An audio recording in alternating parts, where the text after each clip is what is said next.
Oke, baiklah, terima kasih Bapak Ibu semua yang sudah bergabung di Zoom pada pagi hari ini. Waktu sudah menunjukkan pukul 10:07, jadi sudah kita tunggu bagi peserta yang belum masuk, masih bisa masuk.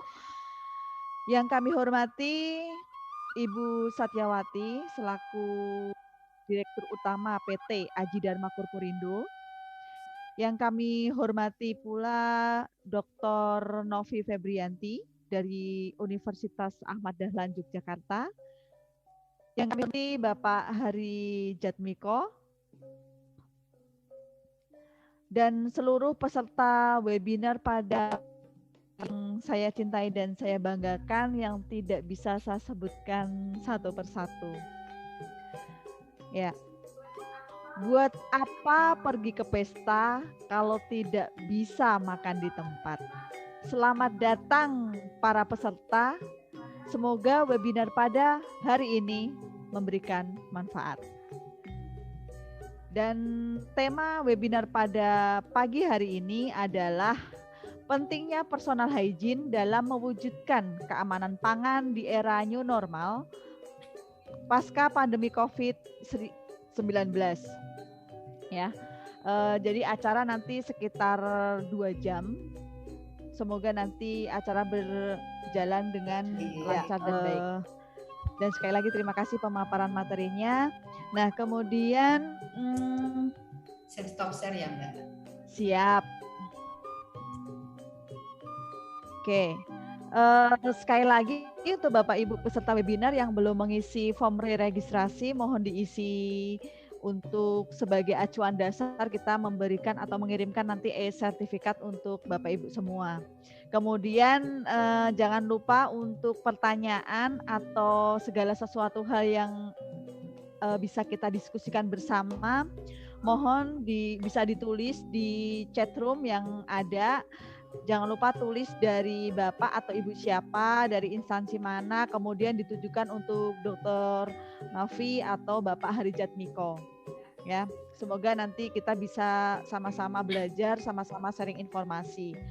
Nah, materi pertama banyak sekali informasi untuk kita. Intinya yaitu bahwa memang kondisi pandemi ini waktunya tidak tahu sampai kapan. Jadi kebersihan, kesehatan itu harus kita jalankan jadikan habit ya, jadikan habit untuk kita semua. Nah, supaya semangat ada sedikit gerakan sih. Jadi mohon semua kamera di-on-kan.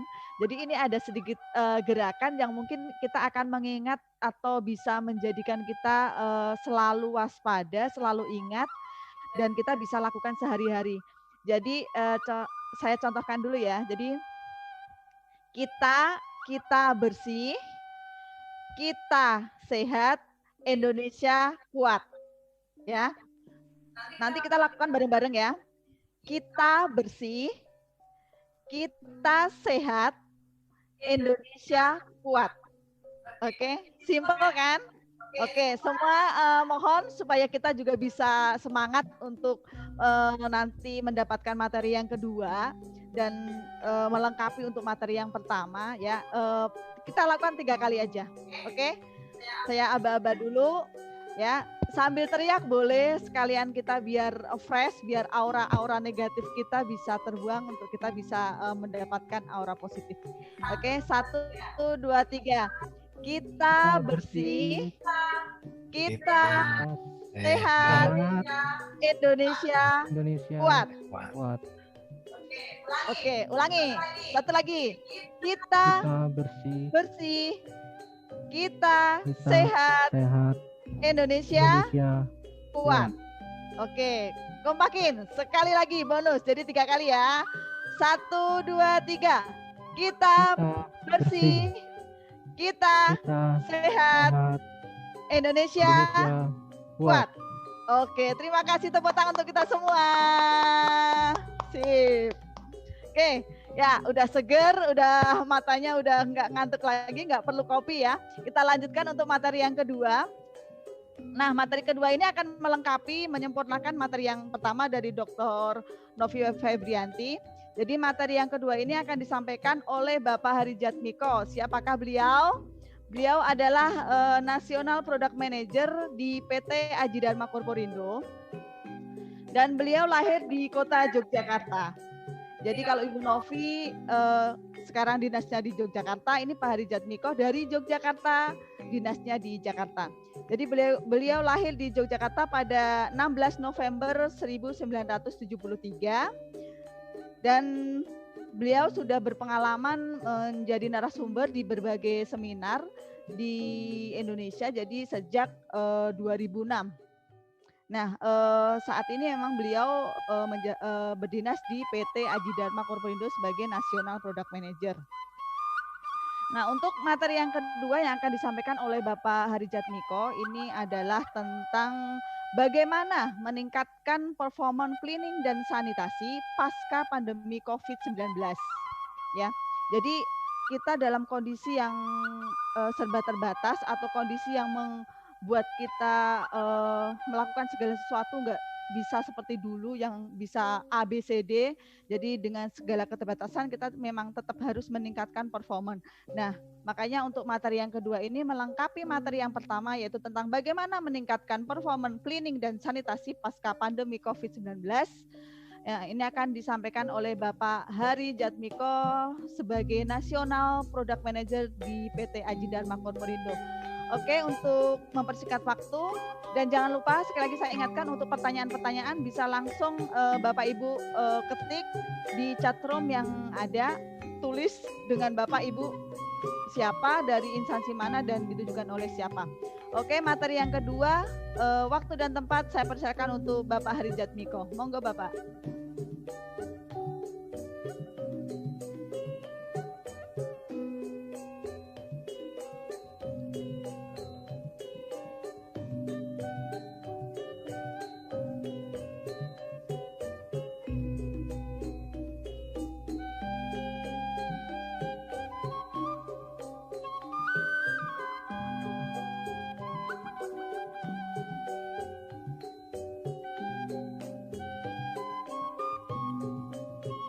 Pak, sorry mic-nya Pak. Oke. Baik, saya ulangi. Tom Kaiser, CEO Zendesk, sebuah perusahaan IT di California, Amerika Serikat, pernah berkata, meskipun tidak ada strategi manajemen pasca coronavirus yang sempurna, strategi yang berhasil itu akan bergantung pada data dan wawasan yang berakar pada empati dan fokus pada pelanggan. Perkenalkan, saya Hari. Saya dari PT Aji Dharma Corporindo, perusahaan yang bergerak di bidang cleaning, sanitasi, terutama untuk industri pengolahan pangan dan juga hospitality. Jadi sudah banyak disampaikan oleh Bu Novi mengenai COVID-19, bagaimana pencegahannya dan sebagainya. Nah, pada kesempatan hari ini saya ingin sedikit ya berbagi informasi lah seperti itu, dan kami akan memberikan materi dengan judul meningkatkan performance cleaning dan sanitasi pasca pandemi COVID-19.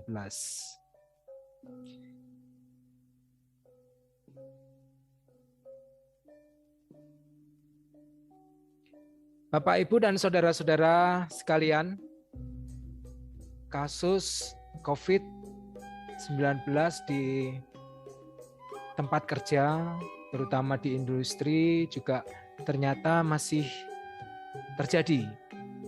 Bahkan beberapa waktu yang lalu di industri pengolahan pangan yang seharusnya juga memperketat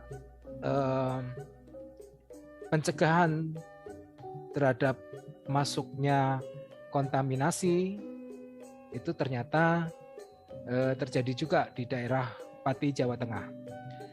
Ya, kalau boleh saya sebut nama ya, produknya ini adalah produk kacang ya. Bapak Ibu pasti tahulah, dan ini juga ada di berita.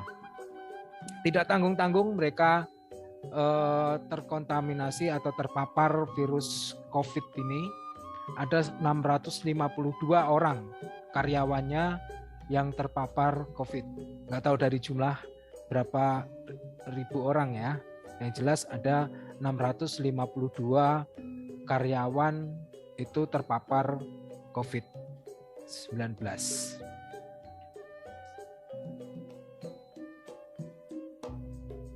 Kasus COVID ini juga ternyata sampai hari ini menunjukkan tren yang masih bisa dibilang naik. Jadi belum turun. Jadi Bu Novi sempat juga menyinggung mengenai hal itu. Jadi kita belum tahu sampai kapan ini COVID-19 ini akan berakhir. Tapi dengan berita yang beberapa waktu lalu coba saya tulis di sini, ternyata kasus COVID-19 di Indonesia ini bertambah ya.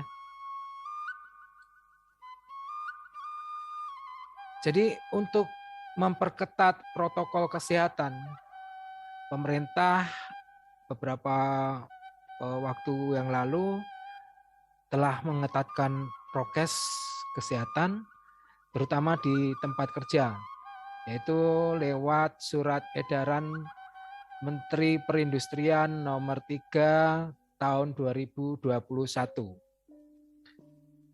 Ada 3 hal yang wajib kita lakukan, terutama dalam mendukung surat edaran dari Menteri Perindustrian ini.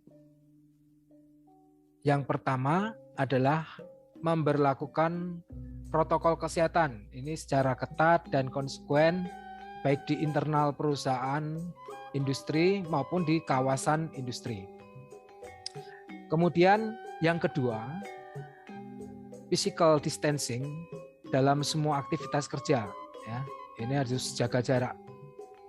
Kita duduk di office misalnya juga harus menjaga jarak.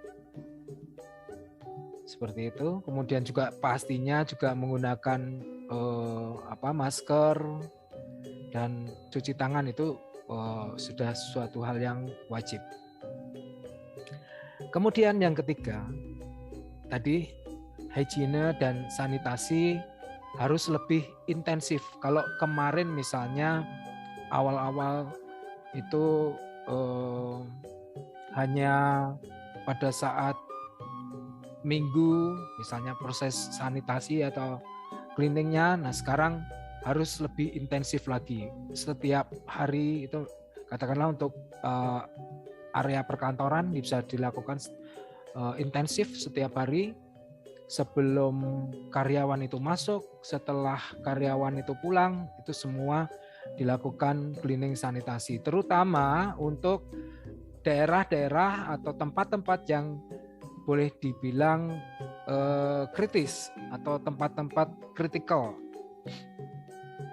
Misalnya untuk di kantor ya, itu handle pintu. Handle pintu ini biasanya banyak tersentuh oleh tangan-tangan karyawan ya. Jadi itu adalah bagian dari titik-titik kritis. Kemudian area toilet. Area toilet juga merupakan tempat-tempat yang kritis karena di situ juga banyak keluar masuk orang menggunakan fasilitas toilet dan ada potensi misalnya dia bersin dan sehingga kuman atau virusnya itu terbang ke sana kemari menempel di dinding tembok dari toilet tersebut, itu kemudian bisa terjadi seperti itu.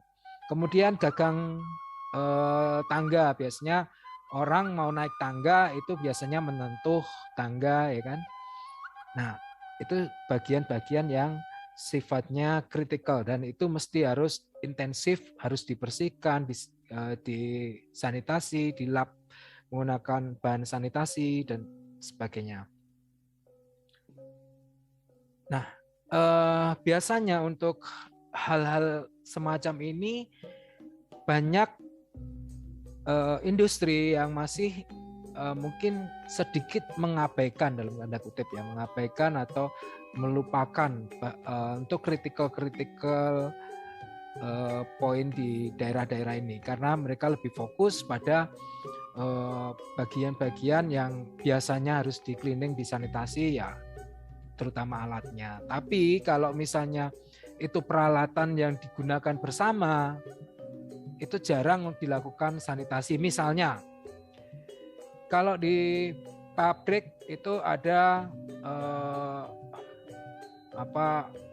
alat untuk monitoring, misalnya di situ banyak sekali tombol-tombol ataupun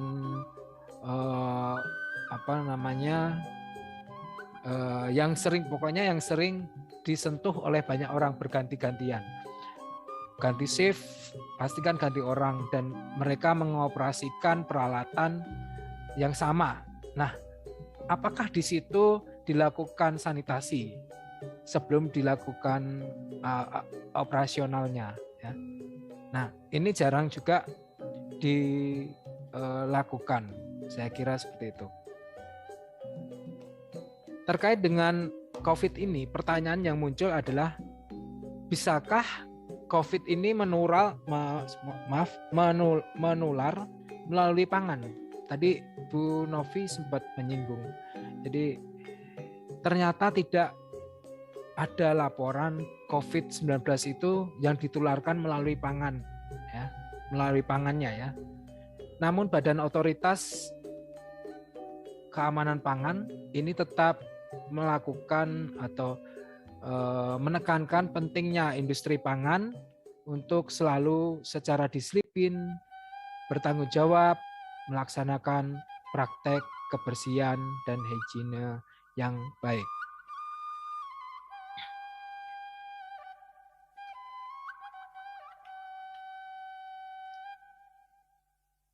Saat ini pemerintah sedang gencar-gencarnya melakukan usaha berupa vaksinasi, ya, betul ya. Jadi ada beberapa vaksin yang sudah masuk ke Indonesia, ada Sinovac, yang sekarang ada Moderna dan sebagainya, ya, AstraZeneca. Ini adalah salah satu upaya pemerintah untuk apa? Membuat imunitas masyarakat ini kuat terhadap virus corona. Ya, dengan adanya vaksinasi tersebut, maka masyarakat ini bisa terbentuk herd immunity-nya dengan membentuk kekebalan massal seperti itu. Jadi harapannya dengan adanya kekebalan massal yang terbentuk dari proses vaksinasi, ini aktivitas masyarakat bisa berjalan lagi dengan normal. Itu harapannya. Tapi pertanyaannya, apakah secepat itu kekebalan massal itu bisa terjadi? Ya, apakah dengan serta-merta setelah dilakukan vaksinasi kemudian kekuatan imunitas masyarakat itu muncul? Ternyata tidak, ya. Menurut seorang pakar epidemiologi ya dari Griffith University, ini mengatakan bahwa pembentukan kekebalan massal atau herd immunity memerlukan waktu. Jadi makanya tadi dibilang sama Bu Novi, mungkin kita nggak tahu sampai kapan, ya, virus COVID ini bisa berakhir, ya, pandemi ini bisa berakhir. Jadi tapi kita kan tetap harus berikhtiar, kan, seperti itu. Jadi kita nggak tahu kapan itu berakhir dan kapan kekebalan massal itu akan terbentuk. Ya. Tapi yang jelas kita harus mengetatkan diri dalam menerapkan prokes. Itu kan yang disampaikan oleh pemerintah seperti itu. Termasuk juga dalam meningkatkan standar cleaning dan sanitasinya.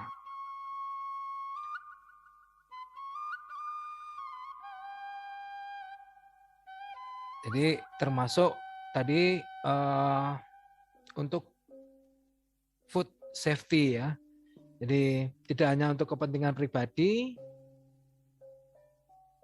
tapi juga untuk tujuan food safety dengan cleaning sanitasi untuk peralatan maupun personal hygiene tadi.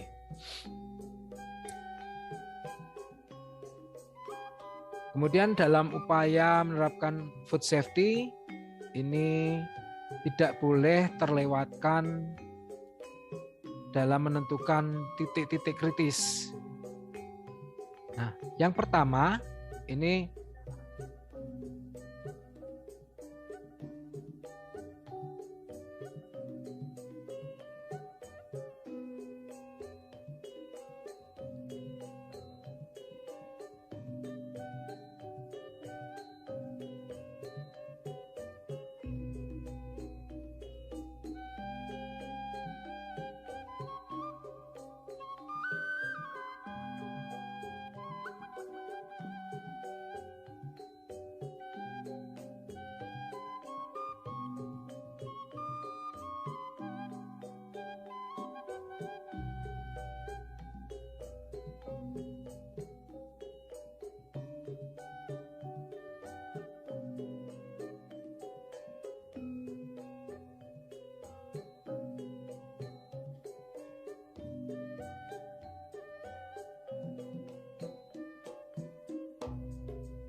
baik.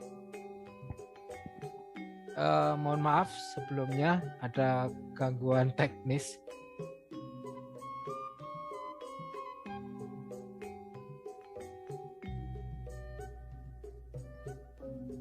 Apakah suara saya bisa didengar? Bisa, Pak. Bisa ya? Iya, Pak. Baik. Mohon maaf, Pak.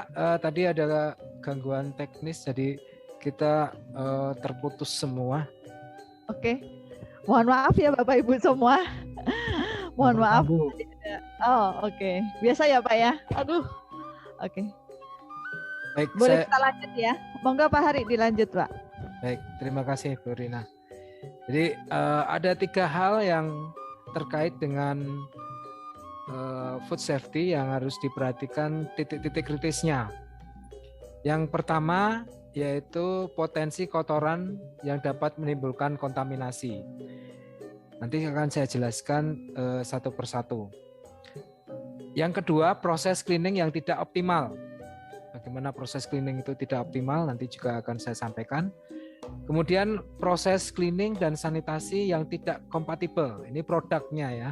Produk cleaning dan sanitasi yang tidak kompatibel. Mari kita urai satu persatu, mulai dari potensi kotoran yang dapat menimbulkan kontaminasi. Nah, kita untuk melihat apakah kotoran tersebut berpotensi menimbulkan kontaminasi, kita harus melihat yang namanya sejarah kotoran yang membentuknya. Jadi misalnya karbon, kotoran karbon. Kotoran karbon ini awalnya terbentuk dari apa? Misalnya terbentuknya dari proses pemanasan karbohidrat misalnya kan. Seperti itu. Atau misalnya kotorannya berupa kerak dalam mesin atau dalam pipa-pipa itu. Nah, kerak ini kerak apa gitu kan? Apakah kerak yang bersifat kotoran mineral seperti kalsium, magnesium gitu, atau kotoran ini berupa kerak yang dihasilkan karena pemanasan protein misalnya. Dan yang terjadi biasanya di pabrik susu, ya. Kalau di pabrik susu biasanya kerak proteinnya ini disebut dengan milkstone. Ini bagi teman-teman yang bergerak di bidang industri pengolahan susu, UHT dan sebagainya, nih biasanya sudah paham mengenai milkstone ini. Atau kalau di pabrik bir ada yang namanya beer stone. Ini juga protein yang kemudian berubah menjadi scale. Ya. Kemudian ini juga kalau misalnya kotoran tersebut tidak bisa dihilangkan, ini berpotensi juga menjadi tempat persembunyian dari bakteria. Kemudian yang kedua, proses cleaning yang tidak optimal. Nah, yang dimaksud dengan proses cleaning tidak optimal ini maksudnya adalah dalam proses cleaning itu tidak dilakukan atau masih meninggalkan residu karena beberapa faktor kesalahan, misalnya dosisnya yang kurang.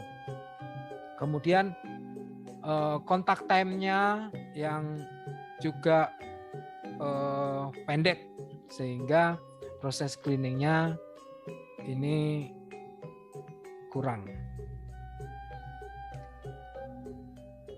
Kemudian cara melakukan cleaning itu sendiri ada kesalahan. Nah, ini juga bisa menyebabkan proses cleaning menjadi tidak optimal. Kemudian yang ketiga ini produk cleaning dan sanitasi yang tidak kompatibel, ya. Artinya tidak sesuai produk cleaningnya dengan bahannya ini tidak sesuai sehingga kotoran tidak bisa dihilangkan dengan sempurna.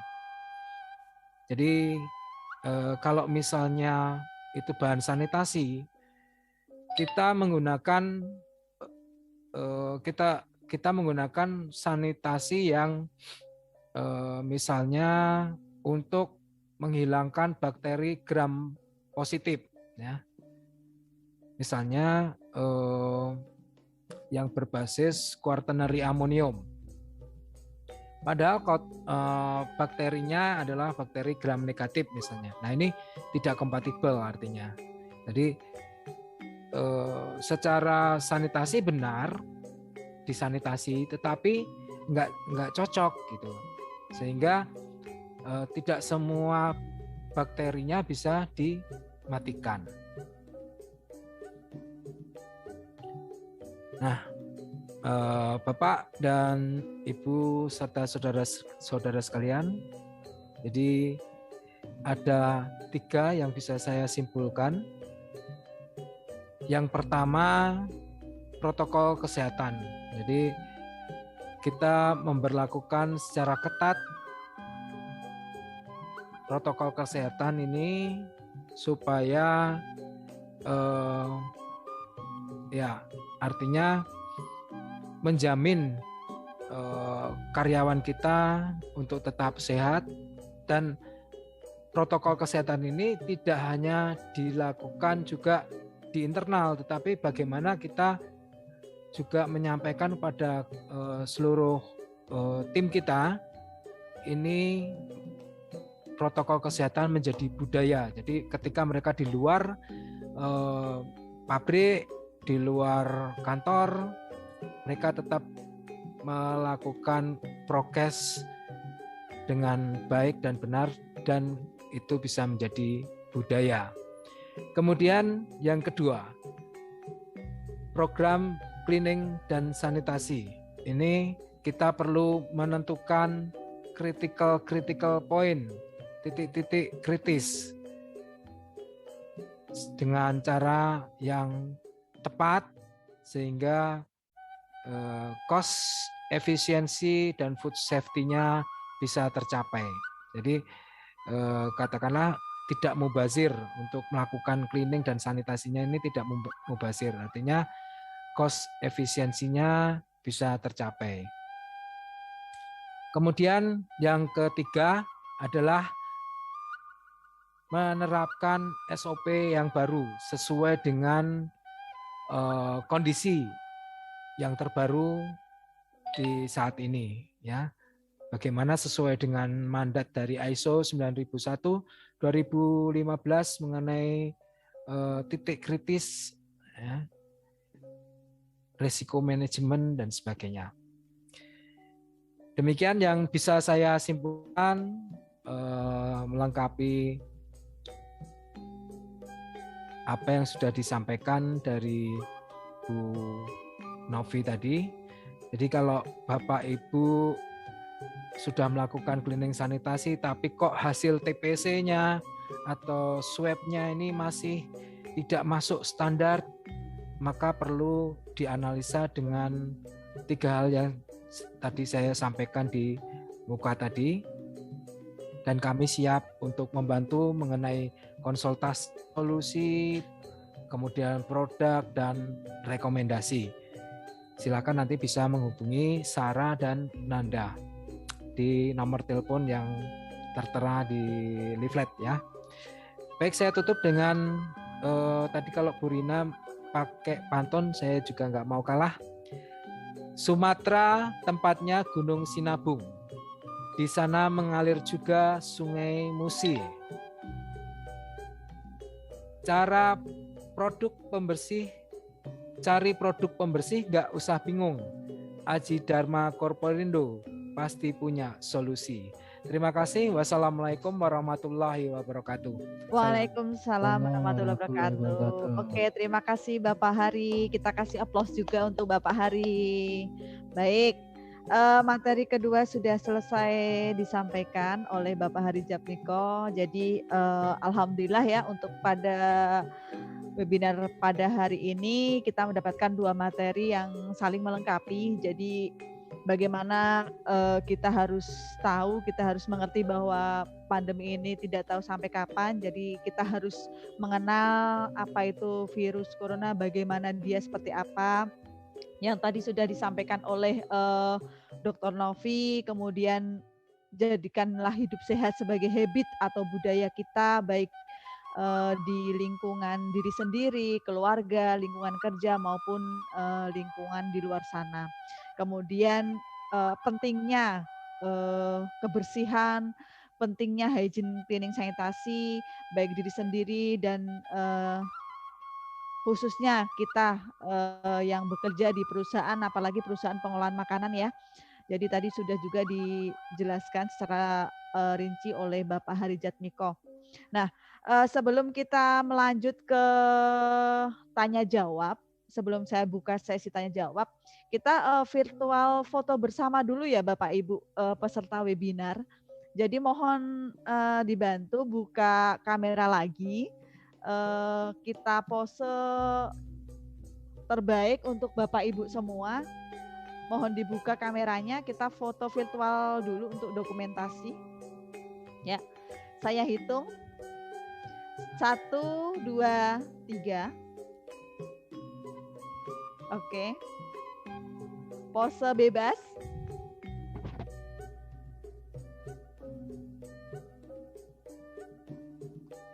Oke, satu kali lagi deh. Oke, peace. Oke, siap. Gini. Love, love, love satu kali. Nah, penutup. Ya, kita harus penuh cinta ya. Iya. Oke. Terima kasih semuanya. Oke, kita oh ya, ini banyak sekali yang menanyakan mengenai link materi. Nggak usah khawatir, nggak usah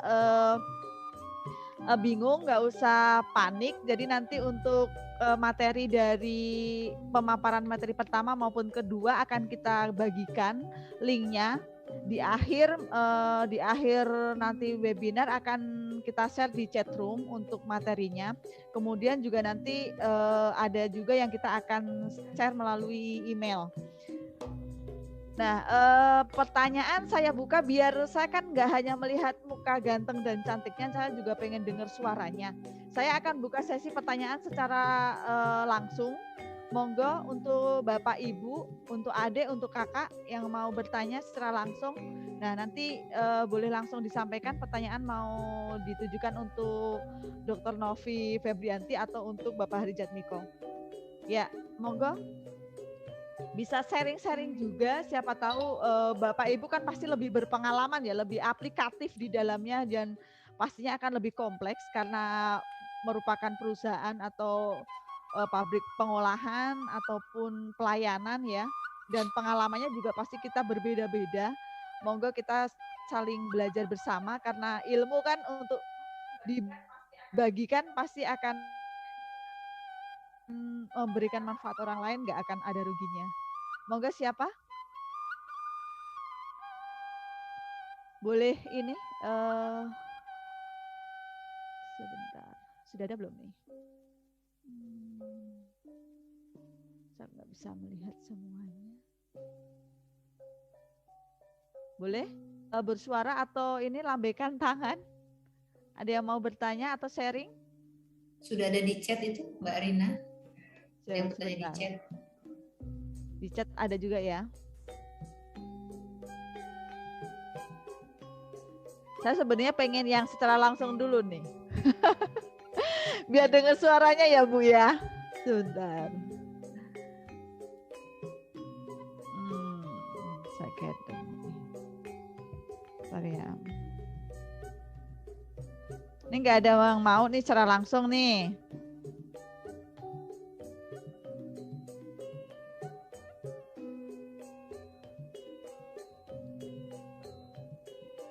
Bentar. Oke, boleh, monggo Pak. Ini untuk Pak Hari ya.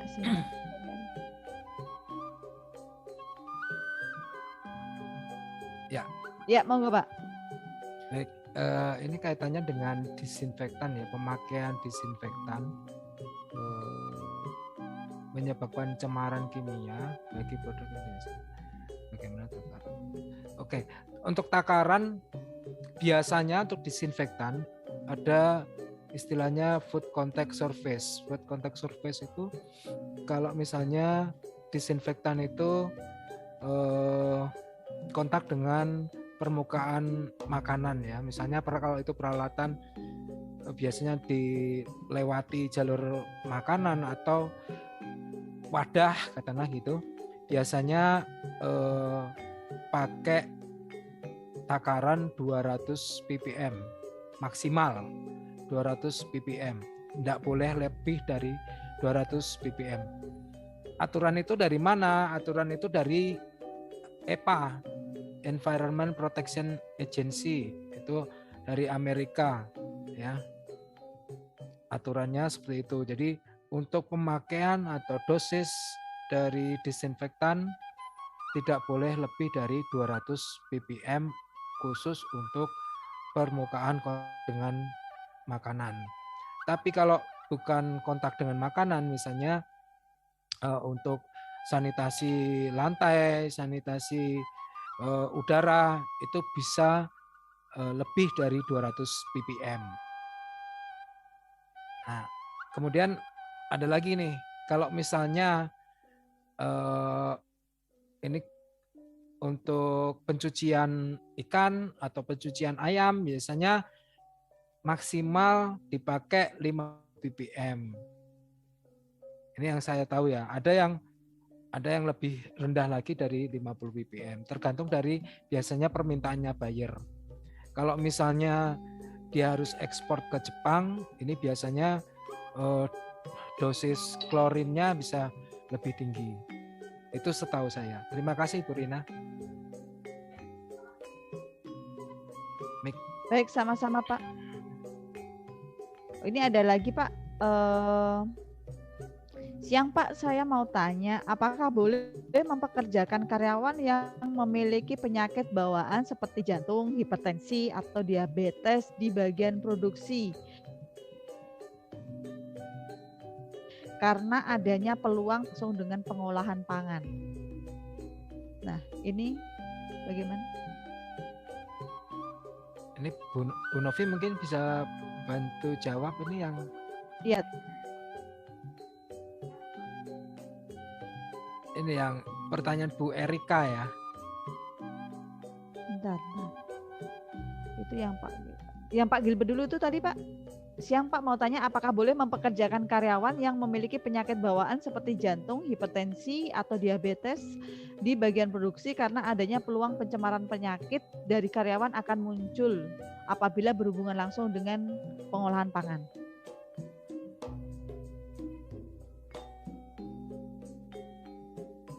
Ini buat siapa Mbak Rina? Itu nggak ditujukan. Kayaknya Bu Novi lebih pantas. Iya. Coba saya jawab ya Bapak Ibu. Mungkin nanti Pak Hari bisa menambahkan jika terkait aturan ya. Mungkin aturan saya tidak terlalu menguasai, tapi secara umum bahwa penyakit bawaan itu kan contohnya apa ya Mbak Rina? Saya chatnya. Gimana? Contoh penyakit bawaannya jantung tadi. Jantung. Oke, jantung, hipertensi atau diabetes. Ya. Kalau penyakit seperti jantung, hipertensi, diabetes itu sebenarnya untuk bagian bagian yang Bapak Ibu berproduksi makanan sebagai karyawan itu tidak ada efek secara langsung ya, karena tidak ada kalau penyakit-penyakit seperti yang ada resiko penularan gitu kan, memang ada resiko tinggi bagi karyawan lain maupun bagi produk yang dibuatnya gitu. Tapi bagi penyakit-penyakit seperti hipertensi, jantung itu kalau bagi produk yang dibuat bagi teman-teman sebenarnya tidak ada masalahnya hanya pada dirinya sendiri gitu kan. Jadi kalau menurut saya ya tidak ada efek untuk pabriknya atau untuk perusahaannya. Tapi memang orang tersebut harus betul-betul menjaga dirinya karena jantungnya berarti sudah ada bawaan, berarti harus benar-benar dijaga kondisinya, kemudian juga hipertensi, makanannya dijaga. Jadi lebih kepada kesadaran individu terhadap dirinya sendiri untuk menjaga kesehatannya. Gitu, Mbak Rina. Siap. Nah, ini sekalian ya, ini juga untuk Ibu Novi. Jadi saya Lia Febrina dari PT Mega Ratu Walet. Izin bertanya pada Ibu Novi, tadi ada materi yang menjelaskan virus COVID dapat bertahan 3-5 hari pada suatu objek, misalnya PVC, kaca, besi. Untuk pabrik yang memiliki area kantin, rata-rata menggunakan alat makan bersama seperti piring, sendok, dan lainnya. Nah, apakah ini beresiko besar menularkan COVID? Iya. Oke, terima kasih Mbak. Siapa tadi yang bertanya? Ya benarnya sangat bagus. Iya, Mbak Lia, Ibu Lia. Iya, Bu Lia. Tadi mungkin bisa dilihat lagi tadi paparannya bahwa yang diteliti yang saya kemukakan tadi itu bukan virus COVID, tapi virus coronavirus juga, tapi bukan COVID. Karena terkait COVID itu penelitiannya belum terlalu banyak. Yang tadi itu adalah coronavirus jenis untuk penyakit lain. Dan itu diketahui bahwa sampai 5 hari. Kalau yang untuk COVID itu yang hasil penelitian yang sudah saya ambil beberapa tahun 2020 itu terkait yang stainless steel tadi yang sampai 2 hari. Oh baik. Dan stainless dan plastik tadi kalau tidak salah. Tapi kalau untuk yang COVID itu belum terlalu banyak. Yang 5 hari tadi adalah virus lain yang masih tergolong coronavirus. Tapi memang kita perlu harus memperhatikan. Jenisnya kan sama coronavirus ya. Jadi memang ada resiko memang dia dapat bertahan juga sampai 5 hari. Ya walaupun memang belum ada penelitian terbaru yang dilaporkan oleh peneliti. Jadi memang kalau terkait dengan bagaimana kita menjaga, karena kantin itu kan banyak menggunakan alat seperti itu, memang dia memang harus secara reguler ya Bapak Ibu, apa istilahnya ada usaha-usaha untuk desinfeksi gitu ya, untuk membersihkan dengan, kan sebenarnya kalau virus itu kan dengan sabun saja sudah cukup, dia tidak perlu juga dengan ini. Sabun itu kan akan apa istilahnya ya, akan mematikan virus itu sudah cukup. Ya, jadi memang pembersihan dengan sabun betul-betul setelah makan benar-benar dibersihkan dengan bersih gitu, dicuci dengan bersih, kemudian dikeringkan dengan sempurna, itu insya Allah sudah bisa. Jadi tidak perlu juga yang terlalu berlebihan. Tapi memang perlu dipastikan bahwa upaya kita untuk benar-benar menjaga ini memang harus benar-benar dioptimalkan seperti itu. Jadi tadi saya garis bawahi lagi, tadi yang dikemukakan tadi itu bukan virus COVID, tapi jenis virus corona yang lain. Karena virus corona itu macam-macam sekali. Yang ini adalah COVID-19 jenis terbaru gitu ya. Tapi memang sekali lagi kita perlu waspada. Kemungkinan juga hampir sama karena jenis virusnya sama. Begitu kira-kira, mudah-mudahan sudah menjawab pertanyaan dari Bu Lia tadi. Mungkin tadi juga yang disampaikan Bu Novi menjawab juga pertanyaan dari Bu Erika Purnamasari ya. Ya. Ya, tadi kan ini juga kayaknya udah menjawab pertanyaan dari Ibu Erika. Saya bacain agak nyambung sih. Jadi Bu Erika ini Bu Erika Purnamasari. Ibu Erika Purmasari. Jadi pertanyaannya, dari pemaparan Pak Hari disebutkan bahwa virus COVID-19 tidak dapat ditularkan melalui makanan. Misalkan ada produsen makanan yang positif COVID-19 dan tetap mengolah makanan untuk diperjualbelikan secara online, maka berapa lama virus tersebut bertahan menempel di makanan? Dan apakah berarti makanan tersebut tetap aman untuk dikonsumsi? Terima kasih. Jadi tadi kan udah disampaikan Bu Novi ya. Jadi kalau misalnya dia kena COVID, misalnya orangnya itu sendiri kena COVID, saya rasa dia nggak akan bisa masak kali ya. Ya, itu aja sih tadi apa yang disampaikan Bu Novi, dan selama ini memang belum ada penelitian yang terkait dengan apakah COVID-19 itu bisa mengkontaminasi makanan. Nah itu memang seperti yang saya sampaikan tadi, memang belum ada ya. Oke, gitu. Baik. Nah, ini ada pertanyaan lagi dari Franstino Druru. Jadi dari Pak Frans ya. Bapak Frans dari PT Mega Ratu Walet. Pertanyaannya adalah, apakah ada SOP khusus di masa pandemi ini untuk industri pengolahan pangan, Ibu? Apakah cukup penerapan GMP atau CPPOB? Karena khawatir di hulu, yaitu penyedia bahan baku, tidak menerapkan prosedur CPPOB secara ketat, khususnya di situasi seperti saat ini. Monggo. Ya, terima kasih Pak Franstino. Ya, terima kasih. Pertanyaannya sangat bagus ya Pak. Mungkin kekhawatiran Bapak terkait dengan penyedia bahan baku di hulu. Nanti mohon Pak Hari juga bisa juga mungkin bisa menambahkan. Jadi sekali lagi Bapak Ibu, saya bukan ahli betul dalam hal ini, tapi sejauh saya berusaha untuk browsing gitu ya, belum saya temukan. Jadi mungkin kalau nanti Bapak Ibu atau Pak Hari bisa menambahkan, monggo. Belum saya temukan adanya SOP khusus terkait ini, tadi terkait dengan di bagian hulu, di penyedia bahan baku. Jadi menurut saya ini memang tergantung dari aturan atau kebijakan yang ada di perusahaan Bapak Ibu terkait ini. Jadi untuk pemilihan bahan bakunya, mungkin Bapak Ibu sudah punya standar-standar khusus terkait ini, tempatnya biasanya kan bahan baku sudah ada tempat khusus dengan juga sudah menerapkan aturan-aturan khusus. Jadi kalau SOP-nya mohon maaf saya belum menemukan. Jadi bukan berarti tidak ada. Mungkin Bapak Ibu yang lain juga monggo nanti kalau ada ya kita share atau diskusi di sini atau mungkin Pak Hari. Monggo, kalau setahu saya yang sudah saya searching itu belum ada. Itu mungkin Bu Rina yang dapat saya jawab. Baik, saya tambahin apa yang disampaikan Bu Novi tadi ya. Baik Pak. Nyambung ke pertanyaan Pak Franstino Duru. Franstino. Ya, Pak Frans. Jadi biasanya kalau untuk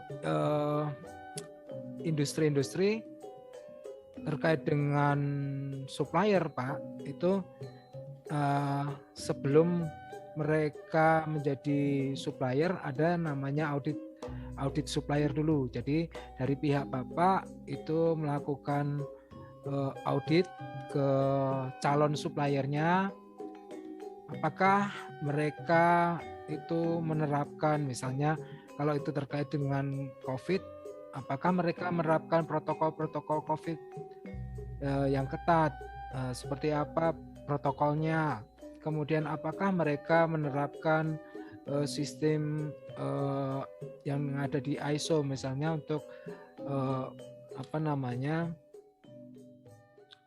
pengecekan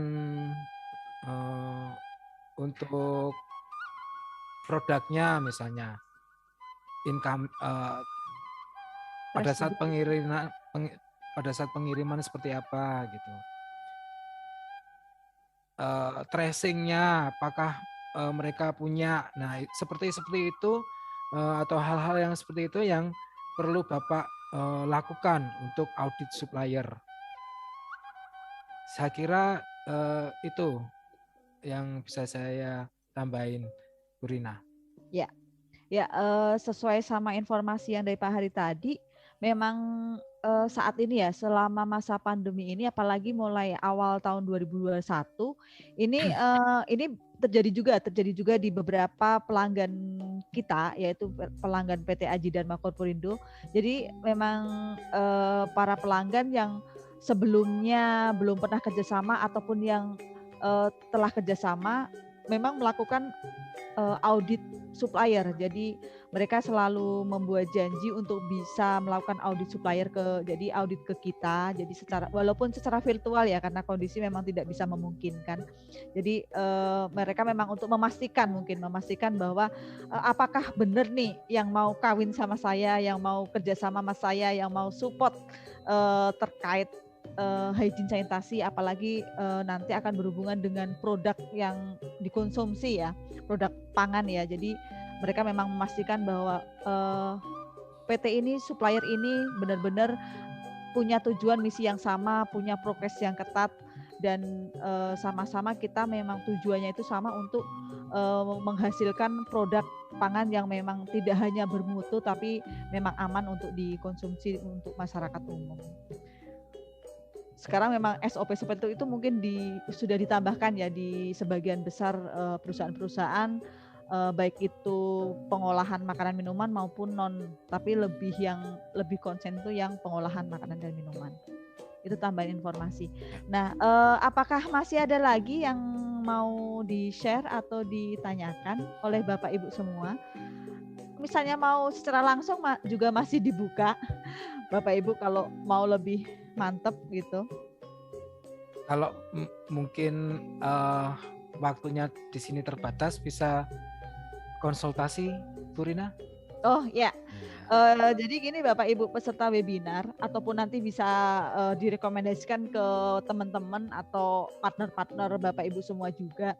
Jadi kita bisa sharing informasi, bisa sharing diskusi bersama atau tanya jawab. Jadi selain di sesi webinar yang kita adakan, kita juga bisa dijadwalkan di luar jam webinar.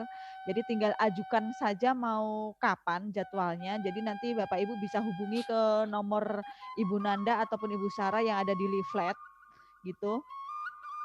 Mereka pasti akan respon dari japrian Bapak Ibu semua. Jadi Bapak Ibu nggak usah sungkan, nggak usah segan untuk kita berbagi informasi, untuk kita diskusi bersama.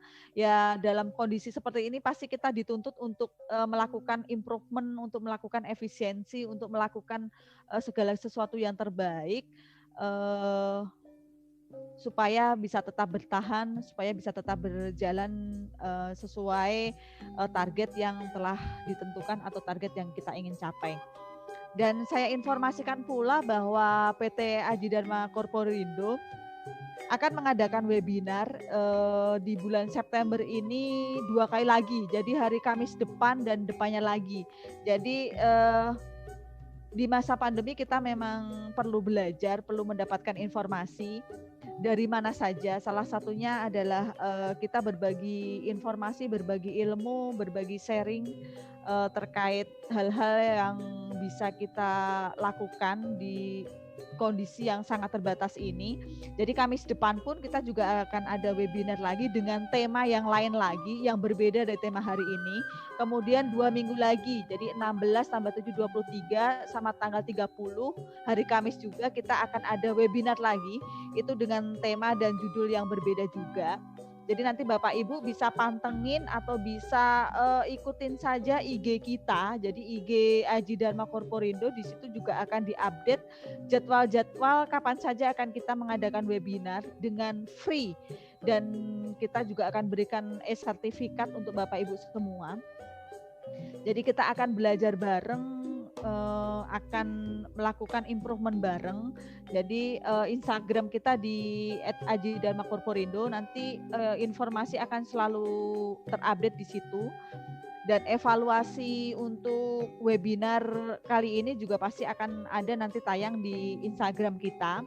Informasi mengenai webinar yang minggu depan juga akan kita info di Instagram kita. Jadi Bapak Ibu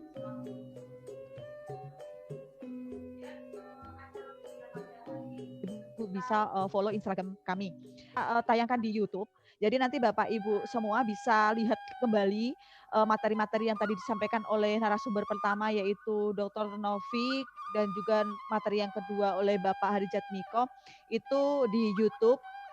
Nanti juga akan di-share link YouTube kita, ada di chatroom. Nah, ini untuk webinar hari Kamis minggu depan.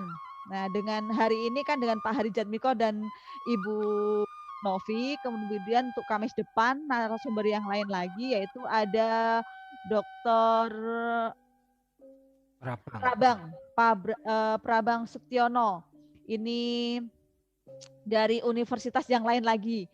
Dan betul. Kemudian sama Bapak Harijat Miko. Jadi setiap Kamis di bulan September ini, mari kita belajar bareng, mari kita melakukan improvement bareng.